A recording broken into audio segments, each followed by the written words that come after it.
Hey guys, how's it going? Just doing some more testing here. Hopefully changing the microphone so that you can hear me a little better. Um, it's a bit cold here at the moment. So let me know if the mic sounds a bit better. I've changed like options and all that sort of stuff. So it's a bit cold here as well. It was like I think 4 degrees or something really early in the morning. So wearing the rubbers still, but with a little jumpy over the top. So, whoop, got caught there. So, see, rubbers. It is very cold, so I might have to start putting it in the bed with me to warm it up, or just I don't know, sleep in it, I guess, so it doesn't actually get cold. So there was an interesting thing about definitions. I was talking with someone about last night, and there's a lot of people saying that what's happening in the US is not violence, it's just destruction of property because violence pertains to actual physical harm to a living person. Um, and I'm like, well, okay, that's an interesting thing because when they talk about other violence when it suits them, um, regarding like say domestic violence or towards kids and all that sort of stuff, they don't they like a lot of the media and all that like to portray it as anything such as throwing things around in a temper tantrum is violence. Therefore, it equates to that. But in this situation where they have the stuff going on in the US, they're saying, "Oh no, it's not violence; it's just destruction of property." So you have an interesting thing where on one hand they're saying, "Okay, destruction of property now equates to violence because we want it to, and we want to expand that definition out in this particular instance."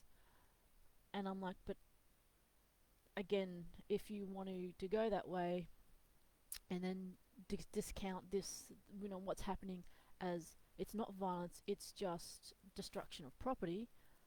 I'm like, well, then is not what happens and what you use not just destruction of property, and it's not actually violence. It's the same as when they keep expanding or contracting definitions to suit them for any particular cause that they want.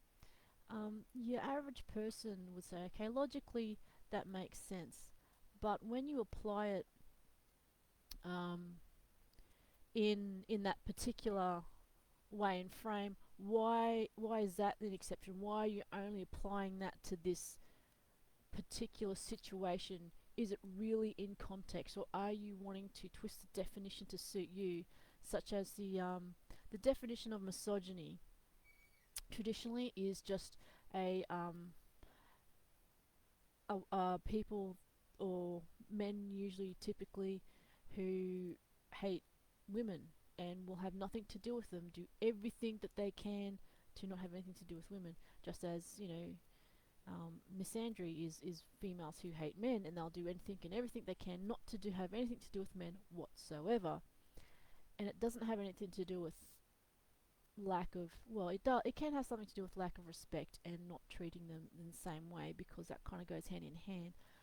But if someone has married and loves a man or woman, you'd find it hard to say, okay, well, they're misogynist or misandrist, because it's like, well, they they kind of married them or having a relationship with them, or they have friends. Like, the typical people that would be like that would have absolutely nothing, or as little as they can, to have nothing to do with the what they don't like or what they hate. So it doesn't quite gel to say that they just dislike them. That's different from being sexist. That's different from being a bore or something like that. And a lot of people just want to make the definitions expansive, but they've got to watch that, because if they start doing that and expanding the definition, then a lot of other people can start doing that and expanding the definition. Like, when people talk about equal opportunity um, for all sexes and women, they then say, oh, well, that's the definition of feminism. I said, well, no, that just means that I'm, a believer in a meritocracy, in that, your efforts should get rewarded, and everyone should have the opportunity, no matter what, to try for something. Some people will find it harder, um, some people won't. But that's the same with everything. Like, you're not always going to be good at sports, but you should have the opportunity to play sports. Just because you might suck at it doesn't mean you don't like it, or that you can't get good at it. It's just going to be a little harder for you. Like, if you have an issue like chronic back pain or something like that, you do things to compensate and make up for it and all that. It's yeah, it's just one of those things. But yeah, there's a lot of things that happen like that in definitions, particularly also in the kink world. A lot of people will define things like pretty vaguely. Um, so like, what's your, what do you consider, um, you know, like say, they have, they've changed wording and definitions of things like consent, where they have like enthusiastic consent and stuff like that. So, well, consent is consent to me. It's like either a yes or a no. If you're unsure, just stop. If you're unsure, it's no. It's like that tea analogy and reference. If someone's unconscious, you offer them tea, they can't really say yes or no that they want tea. And I'm like, well, if they're anywhere impaired, they don't know if they really want tea or not. Yeah, I don't know. It's a pretty much of a slippery slope, and when you think about it and you expand it out, not just for whatever particular cause or aim you want it to, but think of also how other people will employ and use what you're trying to change, like changing the definitions. And despite the fact that people will go, oh no, they won't do that, the fact is that because someone has thought about it, means that there will be people that will think about it and do it. Like a lot of people say that people won't take advantage or bludge off the doll. I'm like, well, there are people that do. I'm not saying a lot of the people on the doll like bludging off the doll. There's quite a few people who don't like it. It's very depressing. I don't like it. I didn't like it when I was on it. Um, and you meet all sorts of people there where you can understand why it's difficult for them to get a job, but they get in that mindset, that chamber, that echo chamber, where they just keep doing the same thing over and over again and hoping for different results. It's bizarre. But anyway, how do you define things, and have you talked to other people about your definitions of things and how they differ, and how they change in context, and if it's a valid change in definition of context, or really is it just the application? I don't know. um, in particular points to do with law, it can be very tricky as well. Hey John, how's it going?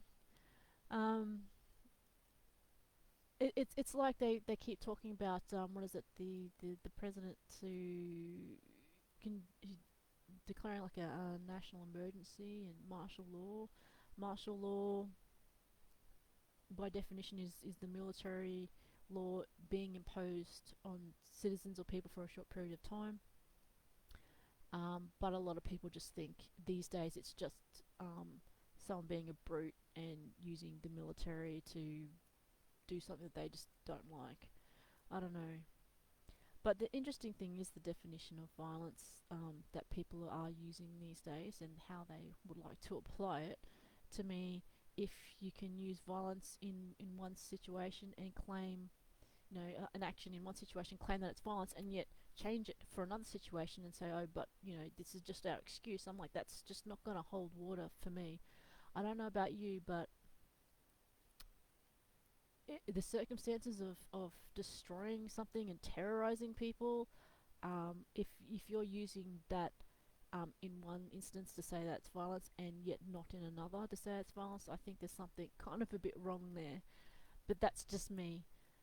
So anyway, enough of this. I need to get back to it. Keep calm, wear rubber, stay kinky and safe. To all my people and all the people over in the US, I hope things are going well. I hope you guys are staying safe.